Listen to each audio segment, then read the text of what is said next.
Today, we're going to be talking about the absolute polar opposites of what we talked about the last class. Now, for a lot of us, it's hard to even remember when our last class was because it was at least 3 weeks ago. But this one is an absolute polar opposite of what we talked about last week. So in the discourse with Nicodemus, and now the discourse with the woman at the well. So that's what we're in store for today. Now, I'm driving home last time after we had our class, and I thought, we didn't even read the Word. Now, of course, Randy's given us the Word in the videotape, but we didn't read it. So to correct that problem, we're going to read the Word first, and then we're going to let Randy tell us the Word. So we're going to go to John 4, starting in the very first verse. Jesus knew the Pharisees had heard that he was baptizing and making more disciples than John. Although Jesus himself didn't baptize them, his disciples did. So he left Judea and returned to Galilee. He had to go through Samaria on the way. Eventually came to the Samaritan village of Sychar near the field where Jacob gave to his son Joseph. Jacob's well was there, and this is where the story will be about, Jacob's well. And Jesus was tired from the long walk, so wearily sat beside the woman coming to draw water. Soon a Samaritan woman came to draw water, and Jesus said to her, "Please give me a drink." He was alone at the time because his disciples had gone into the village to buy some food. The woman was surprised, for Jews refused to have anything to do with Samaritans. She said to Jesus, "You are a Jew, and I'm a Samaritan woman. So why do you ask me for drink?" Jesus replied, "If you only knew the gift God has for you and who you are speaking to, you would ask me, and I would give you living water. But sir, you don't have a rope or a bucket, and this well is very deep. Where do you get this living water? And besides, do you think you're greater than our ancestor Jacob, who gave us this well? How can you offer better water than he and his sons and his animals enjoyed?" So Jesus replied, "Anyone who drinks this water will soon become thirsty again. But those who drink the water I give will never be thirsty again. It becomes a fresh, bubbling spring within them, giving them eternal life." "Please, sir," the woman said, "give me this water, then I will never be thirsty again. But those who drink this water, and I won't have to come here and get water." "Go and get your husband," Jesus told her. "I don't have a husband," the woman replied. And Jesus said, "You're right. You don't have a husband, for you have had 5 husbands. And you aren't even married to the man you're living with now. You certainly spoke the truth." "Sir," the woman said, "you must be a prophet. So tell me, why is it that you Jews insist that Jerusalem is the only place of worship, while the Samaritans claim it's on Mount Gerizim, where our ancestors worshipped?" And Jesus replied, "Believe me, dear woman, the time has come when it will no longer matter where you worship the Father, on this mountain or in Jerusalem. You Samaritans know very little about one you worship, while we Jews know all about him, for salvation comes through the Jews. But the time is coming, and indeed it is here now, when true worshipers will worship the Father in spirit and in truth. The Father is looking for those who will worship him that way. For God is spirit, so those who worship him must worship in spirit and in truth." The woman said, "I know the Messiah is coming, the one who is called Christ. When he comes, he will explain everything to us." Then Jesus told her, "I am the Messiah." Just then the disciples came back. They were shocked to find him talking to a woman, but none of them had the nerve to ask, "What do you want with her? And why are you talking to her?" The woman left her water jar behind in the well, or beside the well, and ran back to the village, telling everyone, "Come and see a man who told me everything I ever did. Could he possibly be the Messiah?" So the people came streaming from the village to see him. Meanwhile, the disciples were urging Jesus, "Rabbi, eat something." But Jesus replied, "I have a kind of food you know nothing about." "Did someone bring him food while we were gone?" the disciples asked each other. Then Jesus explained, "My nourishment comes from doing the will of God who sent me and from finishing his work. You know the saying, 4 months between planting and harvest, but I say, wake up and look around. The fields are already ripe with harvest. The harvesters are paid good wages, and the fruit they harvest is people brought to eternal life. What joy awaits you, both the planter and the harvester alike. You know the saying, one plants and another harvests. And it's true. I sent you to harvest where you didn't plant, and others had already done the work, and now you will get to gather the harvest." So many Samaritans from the village believed in Jesus because the woman had said, "He told me everything that I did." And when they came out to see him, they begged him to stay in their village. So he stayed for 2 days, long enough for many more to hear his message and believe. Then he said to the woman, "Now we believe, not just because of what you told us, but because we have heard him ourselves.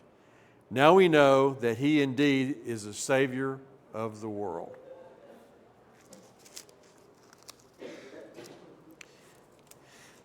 This is one of my favorite discords in the entire Bible.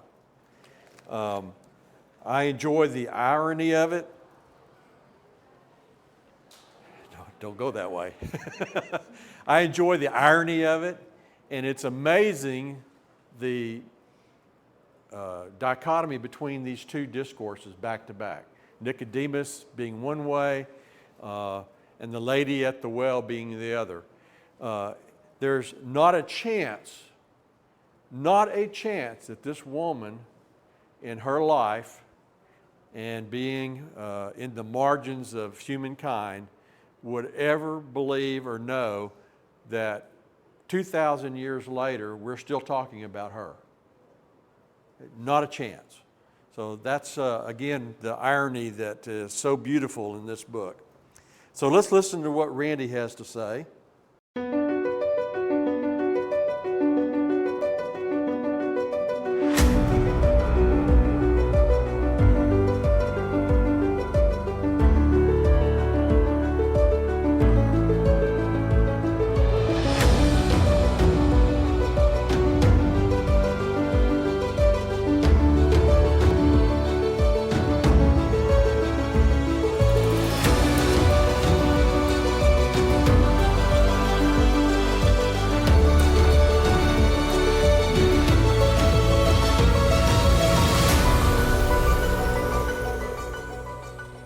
If you grew up in a small town like I did, you know that everybody gathered at a shopping center like the one behind me. You saw everybody from work, everybody from church, everybody from town, because it was the one place where everyone had to go. But some of you may have visited Africa, for instance, and if you've been to a small village, then you know the one place everybody gathers is whatever the water source is. In John 4, we have this story about the gathering place, the place everybody has to come to get water. But what if you don't want to see anybody? What if you're one of those people who's kind of an outcast? What if you really would prefer not to see all those people at the well? That's where this story begins. Jesus talking to a woman who really doesn't want to be seen by anybody.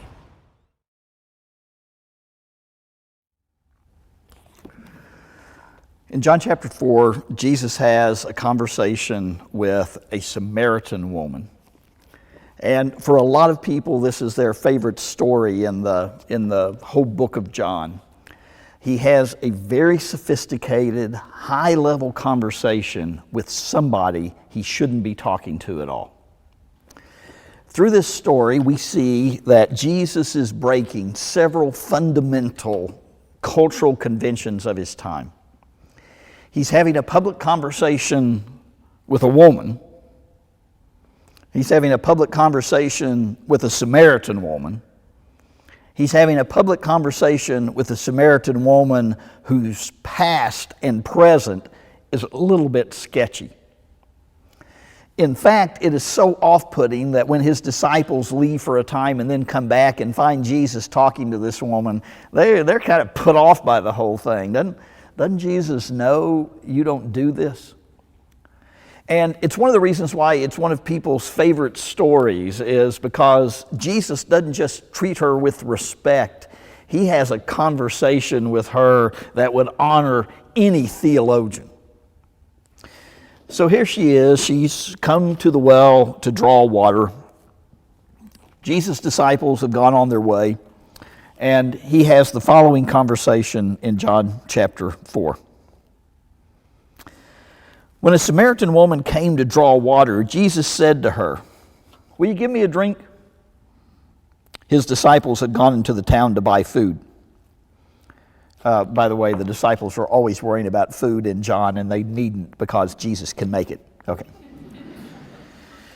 The Samaritan woman said to him, "You are a Jew, and I'm a Samaritan woman. How can you ask me for a drink?" For Jews do not associate with Samaritans. It's a little hard to help contemporary people understand the Jew-Samaritan thing, but if you'll think of present-day Israeli-Palestinian, okay, that's pretty close. That's how tense it is. Jesus answered her, "If you knew the gift of God and who it is that asks you for a drink, you would have asked him, and he would have given you living water." "Sir," the woman said, "you have nothing to draw with, and the well is deep. Where can you get this living water? Are you greater than our father Jacob, who gave us the well and drank from it himself, as did also his sons and his flocks and his herds?" Okay, we saw in John chapter 3, Jesus talks to Nicodemus, says, "You must be born again." And he says, "How am I going to crawl in that womb?"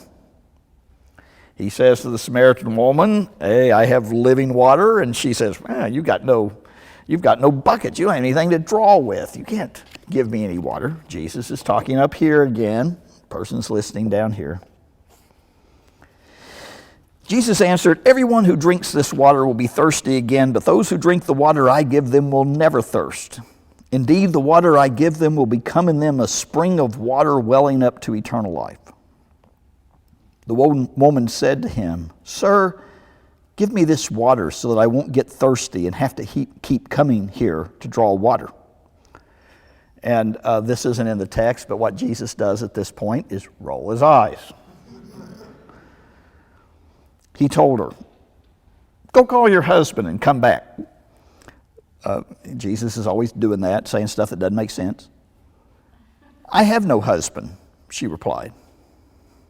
Jesus said to her, "You are right when you say you have no husband. The fact is, you have had 5 husbands, and the man you now have is not your husband. What you've said is quite true." "Sir," the woman said, "I can see that you are a prophet." And this isn't in the text, but she also says, "and nosy.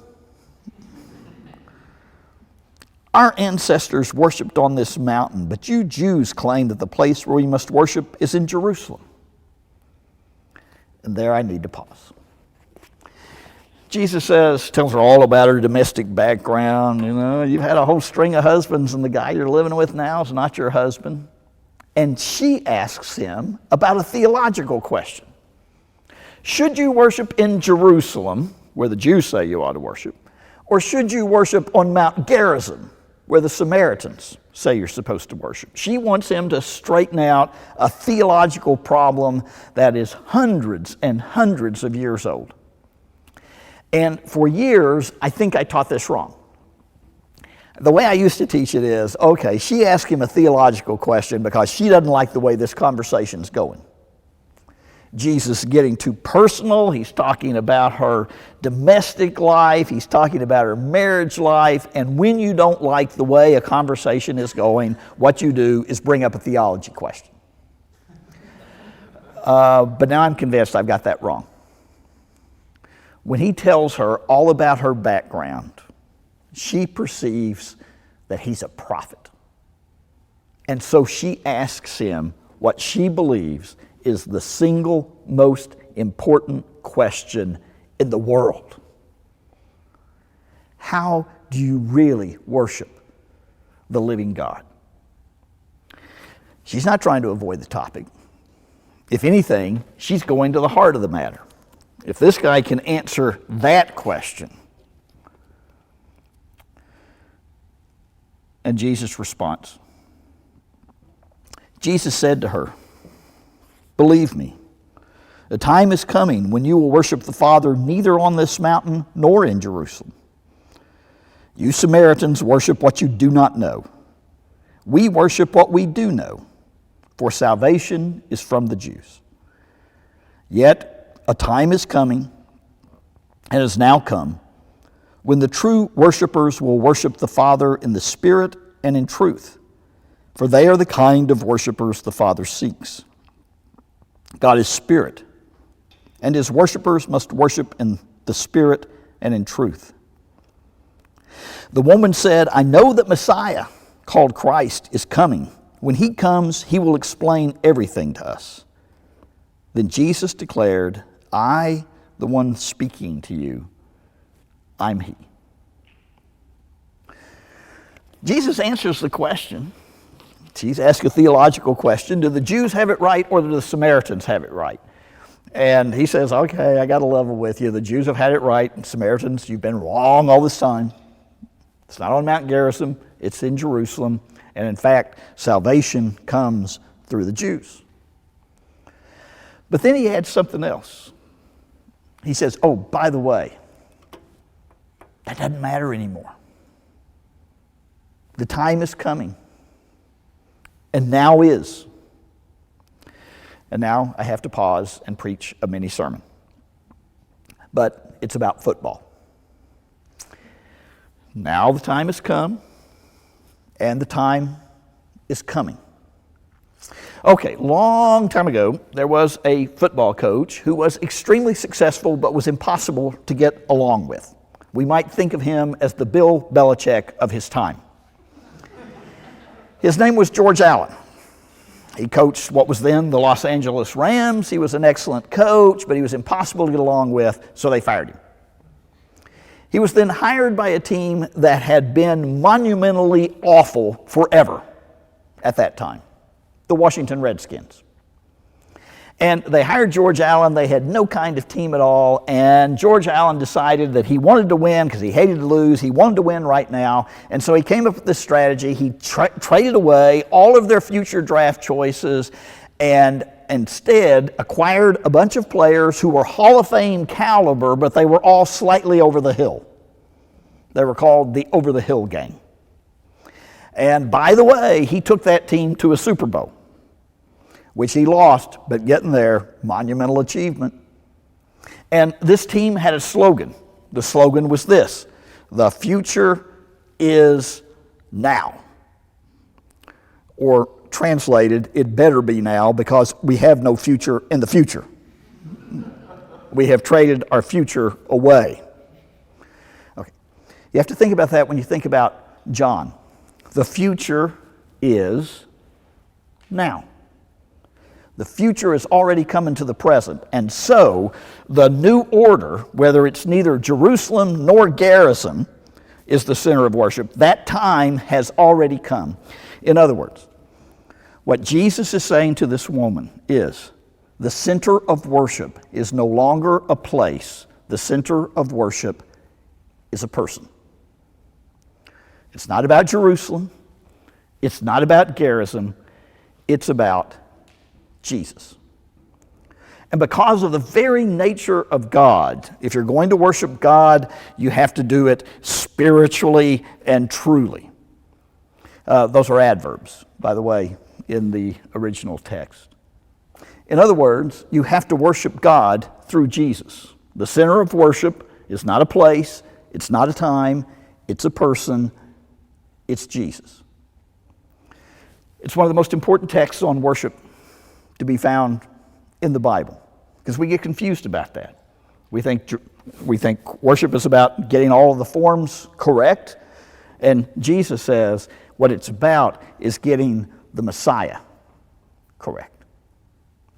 Well, this story has this nice little ending. The disciples show up just in time not to do anything.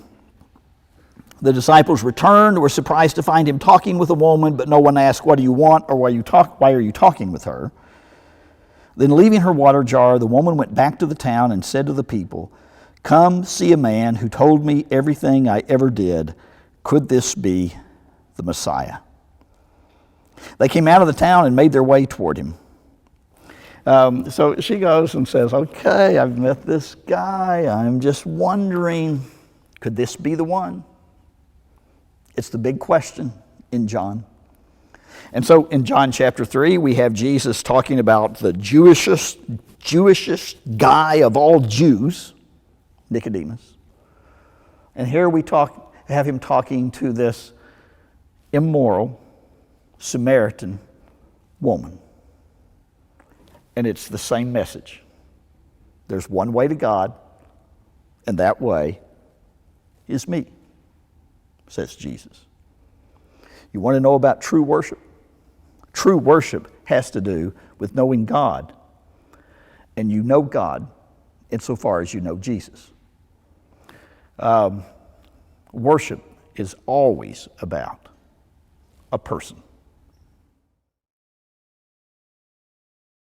I find this one of the more moving stories in the book of John.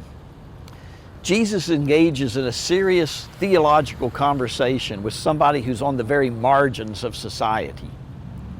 We don't just learn about worship, we learn how to deal with people. For Jesus, there are no people who are outside the possibilities of the kingdom of God. Whether it's Nicodemus, the ruler, or this woman who's almost ostracized in her world. For Jesus, they all need to hear the coming of the kingdom of God. Thank you. I don't believe in coincidences, but what a sermon today and a worship that we went through today. And to now talk about this discourse, which is truly at its core about worship. At first blush, the woman at the well does not, in my mind, automatically equal worship. But when you look at it from a very high overview and with the discourse that Jesus had face to face with this woman who lived on the margins, and he discloses all of this in plain language. It is about worship. It is about the person, okay? And worship is not a noun, all right? Just like we've discussed last time we met. It's an active thing. And what a thing of beauty this is. Okay. Tell me what you think about, or what first comes to your mind when you think about the encounter that Jesus has with the woman at the well. What comes to your mind? What sticks out to you?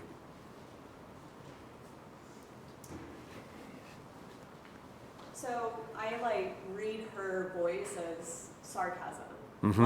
Kind of like, you don't have a robe, okay, well give me the water then. If you're talking about water, then just give it to me. Let's let this conversation be over. And then, like he said, there's an eye roll from Jesus, and he gives it right back. Well, go get your husband, come right back. And then he's leading into, I know more about you. So it's all a test. It's such a test. Mm-hmm. And then her question of, well, you Jews say that we have to go worship here. it's like a test of like, I can see you're a prophet, but are you going to accept me as a Samaritan? It's almost a test of like, are you bridging this gap that's so long existed? And his answer is kind of like, yeah, I am. I mean, in so many words. But that's he like ends the sarcasm with telling her about herself. And then she's like, all right, well, what about the division? And he's like, yeah, that's going to end as well. And her point of view reinforced by hundreds and hundreds of years of actions between Jews and Samaritans. And it's a lot like Jews and Samaritans are like in present day. It's like when Christians, it's like Christian versus Christian this day, like in this day and age. It's like when Christians don't agree. You know, he's kind of like, you know, even that still applies here. Jews and Samaritans, it's the same, you know, the way the disagreements we might have as Christians is the same. And maybe a little dose of suspicion in there too. Stir it up. You know, Jim, I think one of the things that struck me at the first scene is the fact that here's Jesus Christ confronting, or not confronting, but entertaining or having a conversation with a woman. In other words, a one-on-one conversation. I think we pointed this out this morning in David's lesson, is that, you know, we think, well, David's up there, we got 400 people sitting here and he's preaching to them, but Jesus Christ modeled a relationship established with one person. And as Melinda said, sometimes it's uncomfortable, but we have to start a relationship with one person in order to encourage participation with Jesus Christ. I think about kindness and respect that Jesus gave her, and she was almost a little bit cocky or cynical or whatever she was, you know. But he wouldn't have won her over if he hadn't been anything but that. And he did win her over. I just think that's a really understated, beautiful picture. And I remember in West Houston when we had the Christmas time, what do you call it, drive-through, and we had the 12 different scenes, you know, that one scene. I remember the two people that played this role, and to see that played out like that, it just kind of comes to life, you know. It's really humbling to see that. You guys remember that, right?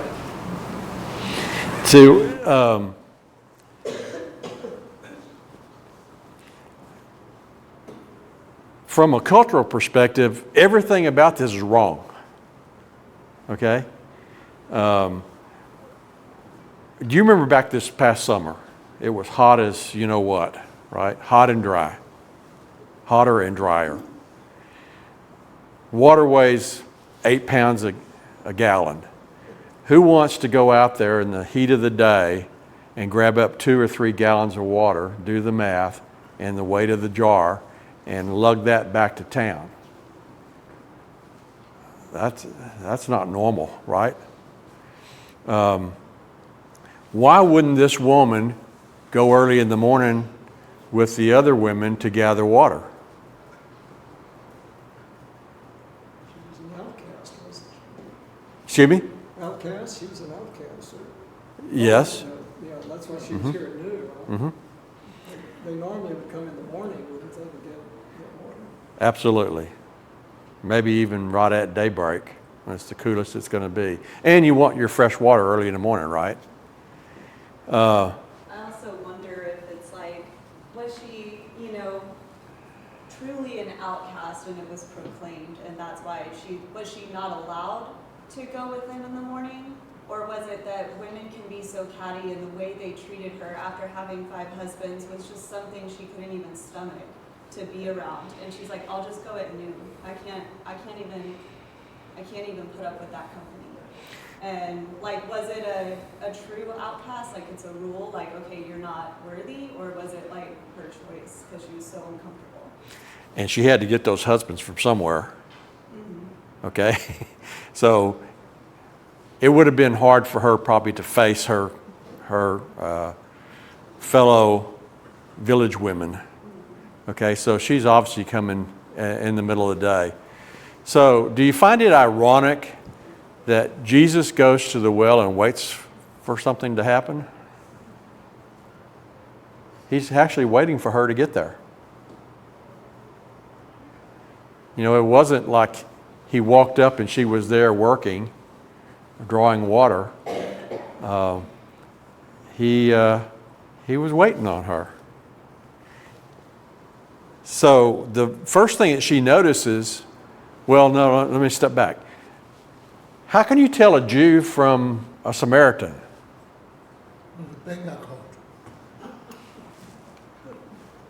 Bottom line is, I'm not sure. But obviously they could. You know, I guarantee you, if you use the example of the Israelite and the Palestinian, I guarantee you they can tell the difference from a distance. So obviously, so could she. So with some trepidation, you know, a man's not going to talk to a woman in those days without having chaperones or a crowd. I mean, they might say something to a crowd of women, but certainly not one-on-one, and certainly not in a semi-private setting as just one person and one person at a well. That's you don't go there. Okay, that doesn't happen. But Jesus is there waiting on her, and she walks up and immediately goes, "Oh, a Jew. Now what do I do? You know, it's middle of the day, it's hot, I hadn't had any fresh water, whatever," okay? So she's sort of stuck, and Jesus is there, and then the conversation starts. But the very first thing she says is, "Well, you want a drink? How are you planning on getting a drink? You have no cup, you have no bucket, you have no rope. You know, it's not like you just dip your hand in the water and have some water. I mean, it's way down there. Okay, it may be 40 feet deep to get to water. It's dry country. The water's not going to be to the top. So already it starts off a little contentious, let's say. But Jesus, having the beautiful ability to see into people's hearts, he can get this thing started very easily, very well, very kindly, but yet to the point, which is a beautiful mix that we as humans are not terribly gifted at. But he immediately goes into this discourse by telling her some of her background and asking a simple question that would be somewhat innocuous normally, but in her case not. And he gets her attention right away. Okay? When Nicodemus came to visit, Nicodemus had a suspicion, he had a curiosity, he had a reason to want to try to determine if Jesus was perhaps who he might be. Okay? And Nicodemus left this meeting with enough confirmation that Jesus was who he was, that after that, he even was involved in the burial of Jesus. Okay? So let's call him a follower, at least, you know, behind the scenes or whatever. Okay, she has his attention, he has her attention, and that's the very first thing she does, and Randy mentions this, and we find this out when we meet with people. When we get to the point where it's a bit personal, what happens?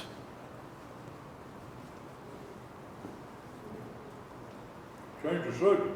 Deflection. Okay? Immediately, let's get off of me and let's go on to something important. Now, quite often I've heard people say, "Man, the first thing I'm going to do when I get to heaven is I'm going to ask God, blank, blank, blank, blank, blank, blank, blank." And I've always kind of chuckled at that, and I said, I bet you don't. Okay?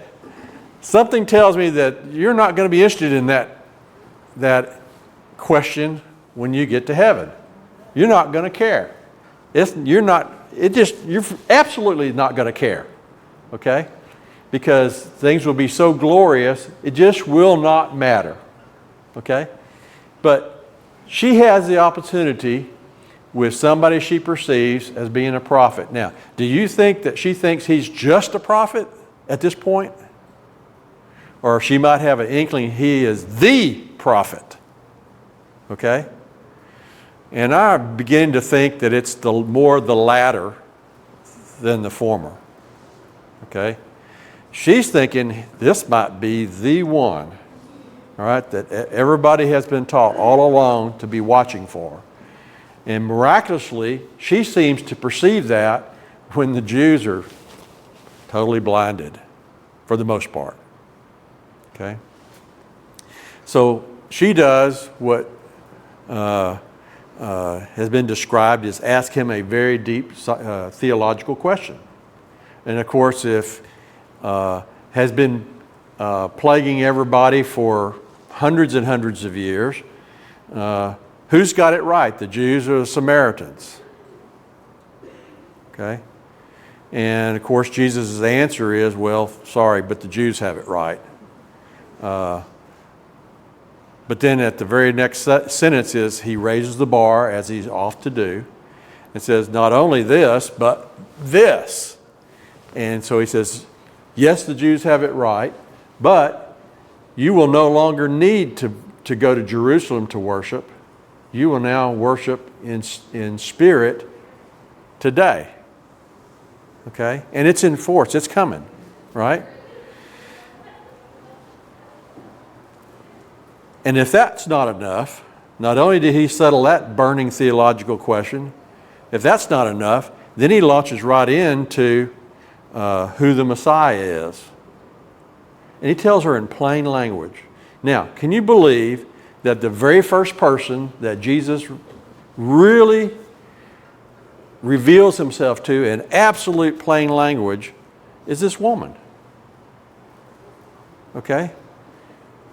If you were going to pick somebody to divulge to, is that the way you would go? Is that who you would reveal to the first? Now, he taught in parables, which you might also almost consider riddles. He went all around it with Nicodemus. He's hinted. But to say the actual words, I am He, I am here now, this is who you will go through. That's just completely wild. And he reveals it to her. Now, as so often in the miracles that you see in the first 4 books of the New Testament, people are healed of blindness, they're healed of leprosy, paralytics, those that were possessed, or so on and so on. Of those, take this group of people, of those, how many of those ran off to tell the world and spread that good news? Some did, some A few. A few, But was it 100%? no. You know, the man that was possessed with the demons, when they ran the pigs in. Right. He would be an exception, I guess. But Yeah. Yeah, you're right. That's amazing to me. So, good on her. She went straight to the village and started proclaiming that news. And as a result, people in the village were becoming very, very excited about that. Now, you're in the village. This woman comes and tells you all this stuff. Is that the one you would expect to hear that sort of stuff from? Not necessarily. But she got their attention. She won them over, I mean, immediately. And it's amazing to me that Jesus went and spent 2 days with those in the village. And as a result, swayed many, many others over as well. So this is a very dynamic encounter, very unlikely, very ironic, but it's about how we're setting up worship. And this is probably one of the better examples of a one-on-one encounter with two people to talk about God, the Son, the Spirit, and worship. Okay? It is a beautiful model of how we can talk to someone. Now, I wouldn't recommend going up to someone and saying, you've had 3 wives, or you've had 3 husbands already, and you're living in sin, but go forward and do that no more. I wouldn't necessarily recommend that method as humans. We can't see into people's hearts. But it is a wonderful model of how you either become somebody's attention, or you maybe get their attention, or you have an opening word or line that sort of breaks the ice, bridges, gets people focused, and then you go straight to, how do you really worship? Okay, what's the way we do this? How does this work? It's not me. It's God the Father and the Son and the Spirit. I really liked what the guys were saying there. Mostly, I think, Melinda on her part. And I got to thinking, you have the Father, you have the Son, you have the Spirit. It's starting to make this circle. And then we have us.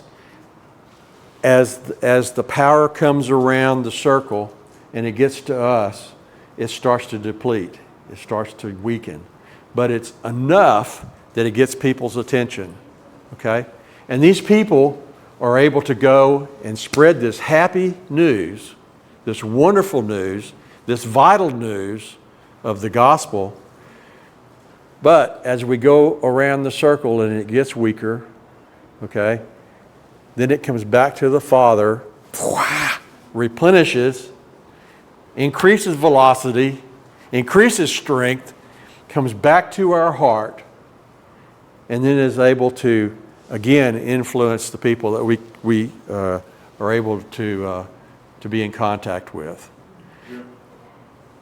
Let me talk a minute, or just discuss a minute about the idea of worship as she was talking about it, as the Samaritan woman. Well, we go to the mount, we go to Jerusalem in order to worship. Do we see ourselves in that statement, or in that discourse between the two of them? And what I'm getting at is the fact that, have any of us ever said, I have, I'll admit, what are you going to do Sunday? I'm going to go to church. Why are you going to church? Worship. What I'm getting at here is worship is not in this building necessarily. We don't, we talked about it this morning in this idea of being missional. Worship is every day, all the time, for all of us. And it's not going to a certain mountain. It's not going to Jerusalem, And I think it's great that people get to go to the Holy Land, so to speak. And I think that's wonderful. It gives a lot of interesting background to what Scripture says. But I think it's easy for us to get to that idea, well, we're going to go to the north side building to worship on Sunday. And then when we walk out of the building, where are we going then? where are we going on Monday? Well, I'm going to work. Okay, what about worship? So the heartfelt worship, I think, is something that we need to cultivate as all the time. And then maybe when we have some of these one-on-one situations, we can have this kind of conversation. So are you going to worship the noun, or are you going to worship the verb? Yeah. Yeah. Okay? I'm going to church. That's a noun. Or am I going to church, the verb? Okay? Are we going to stress ourselves, stretch ourselves, be uncomfortable to have a one-on-one with a marginal person? Okay? And we can sit here all day and define marginal persons. Okay? Anybody that's in the dark is a target, right? All right? We reflect the light halfway through that circle by being a mirror for God, the Son, and the Spirit. Okay? But worship being defined as the verb is I worship you, I worship you, I worship you, I worship everybody I see, I come in contact with. I worship people at work. I worship people downtown. Okay? I worship people over here at the apartment complex. All these things that are the mission of God. The mission of God, of course, is to bring these people into the light. And if we play a role in that, we're part of His mission. Okay? Then we are missional. Missional, the verb, not mission, the noun. So one of the things that comes to my mind, particularly in this study, is that we need to focus and we need to be comfortable with the fact that we're going to be uncomfortable being the verb. Okay? And if we're uncomfortable being the verb, then we might be where we need to be. Right? If we're too comfortable, that may not be where we need to be. Right? Are we a verb or are we a noun? So this is a very unique encounter. It's a plain language. This is no drill encounter. She runs off to the village. They come back. They spend time together communing with the one and only Jesus. It's a beautiful thing. Meanwhile, the disciples are, as they are a lot, they're not always 100% connected. You know, they're off buying food for earthly needs, and they miss this, and then they wonder why he's talking to a woman, much less a Samaritan woman, much less with maybe one that has a little checkered past. At the end of the episode, it says that he spent 2 days with them. I can't help but wonder what's going on with the disciples here. I mean, I think they're doing what they do a lot of times. They're baggage. you think they just went along? I think so. They went and bought some more food. I don't know. They are good at buying food because that's what they were doing a lot. And you know, you have to know Like we are, we eat, they want to eat, yeah, so they have to go buy food. right, There's nothing wrong in that. yeah. Yeah, but there was a later episode where they wanted to call down fire on the Samaritans. Yeah, I know. But you know, the disciples were involved, and yet they were operating in the blind a lot. You know, a lot like we are too. It's sort of ironic, sort of funny almost to see this taking place, because the very ones that walked with Jesus for 3 years didn't have a clue a lot of the time. I think like what Jesus is doing with the Samaritans is like giving intentional time to build that relationship, and the disciples have to witness that intentional time with people they don't normally associate themselves with, because when Jesus is gone, they're going to have to put in that intentional time with people they've seen as other. Absolutely. And so they're just watching and learning, because it's so unique. It's such a unique social situation that they have no clue about, like he said, but they're gonna have to carry it on. Absolutely. Very soon. And so they understand, like, this is the risk, this is what it looks like, this is how you love, this is how you start a conversation. They're learning a lot in that time they're with them. Absolutely. Very well said. Yes, ma'am. I wonder if the Samaritan woman's response parallels that of Jonah's. Meaning, she had just such a simple message of like, come and see the man who told me everything that I've ever done. And Jonah said, in 40 days, the city of Nineveh will, it will be destroyed. And as I'm looking at the difference in the response in the heart, like Jonah was forced. The Samaritan woman, out of gratitude, is preaching, like, even in Jonah's force, like, the entire city repents. And in this woman's very simplistic message, she shared, she's converting her entire town who previously ostracized her. And I think about how Jesus said, like, only the sign of Jonah would be given. How much more is it not just being in the belly of the fish for 3 days and nights, but really that of, like, a simple message will be enough to change hearts. And I think that, thank you. I think that is such a wonderful, wonderful secret. When we go to talk to people, we don't need 7 yards of dirt to go with this 1 or 2 sentence required. Okay? The plant will come up. Simplicity, if I could get that spit out properly, simplicity is going to be a virtue. Okay?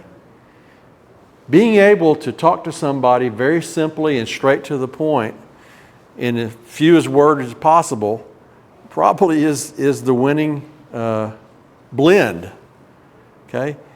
The word of Jesus, the word, is perfect already.